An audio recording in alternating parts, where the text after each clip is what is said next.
Good day, everybody. Welcome to today's video. Today's video on my 2003 Jeep TJ. If you haven't been following along, I did an LS Vortex swap and I just realigned the differential, but now I need to make a track bar modification.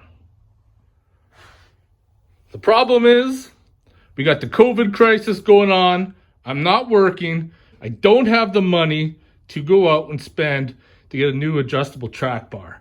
So I got to pretend that if I'm in Russia, how am I going to make this work? Let's get started. One of the first things we're going to do, of course, is we're going to check and make sure the axle is still somewhat aligned. That's one of the most important things. So what I'm doing is just taking a measurement right off the frame to the edge of the tire, which is approximately 14 inches. Go to the other side, measuring about the same spot, 14 inches, we're good. So now underneath, looking at the track bar, you can see the way it is, it's not angled properly to fit back inside. Plus the holes will not line up.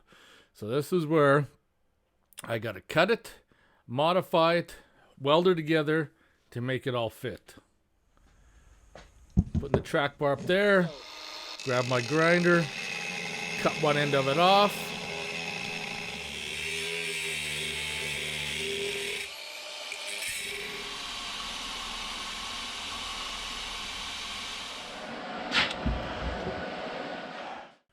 So this track bar was solid metal. What I did was drill a hole in both ends so I could put a 1/4-inch bolt in there. That's mainly for alignment purposes only, and I beveled it really good because I'm going to have to get in there deep to weld it. Now, of course, this track bar is not going to be 100% straight, so I got that collar I also got, which is going to compensate for any misalignment. So when I weld her up, it should hopefully fit all back in. So next thing to do is go underneath and just kind of fit it up so I know exactly how it's going to fit. Put the bolts in it. Look underneath, you can see the bend, and that's what that collar is going to be for afterwards. So now I got to tack weld it up, remove the bolts, pull it out, and it's weld her up.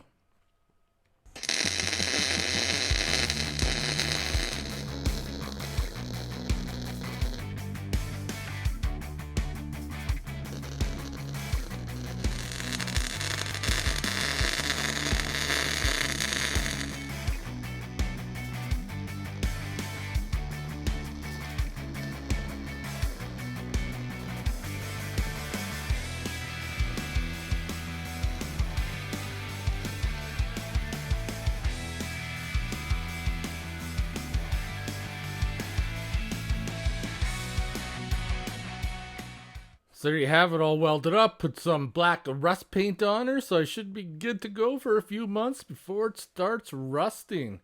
Now I'm just going to show you some clips of how it looked underneath. Not really the best way to get a camera in there to show, but you can see it sits up in there.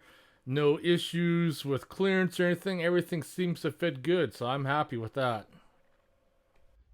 So in the end, that's what I did to make my track bar work.